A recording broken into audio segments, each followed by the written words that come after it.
The CSIRO is celebrating the successful conclusion of its 7-year Wi-Fi patent battle. Wi-Fi technology was invented by 5 CSIRO scientists in the early 1990s. Now it's used in billions of devices. The trial in the United States against 8 companies for patent infringement was due to start today, but the 3 laptop makers, 3 mobile carriers and 2 wireless chip makers have just settled out of court for more than $220 million. It's the second time the CSIRO has chased unpaid royalties in the courts. In 2005, it won $205 million from the likes of Dell, Microsoft and Intel. Nigel Poole is the acting chief executive, Information Sciences at the CSIRO, and he's just returned from the States. Yes, Ros, we're delighted with what's happened. The Minister announced yesterday that we have settled out of the court case, and today, April the 2nd, was going to be the day that the trial started. So here I am in Sydney, and I'm delighted to be here and not in Texas. So you've collected nearly $430 million over this. Given the importance and the prevalence of Wi-Fi, some may argue that that amount is just simply a drop in the ocean compared to its real worth.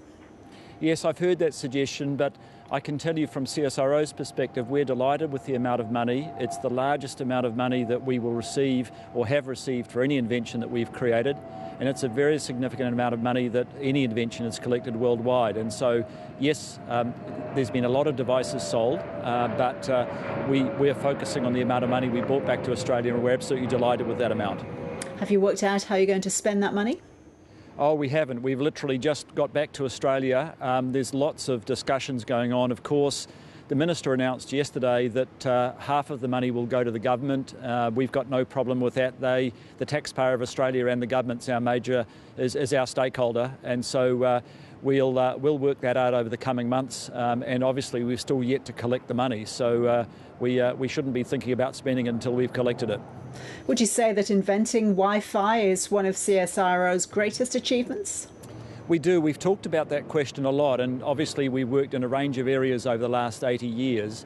But I think that it's clear that the adoption of this technology, 3 billion devices worldwide, going to 5 billion by the end of next year, that means the use of this technology eclipses our previous greatest widespread inventions, which I would call Relenza, the anti-flu drug, which was invented by CSIRO scientists with colleagues in Melbourne in the 1990s as well.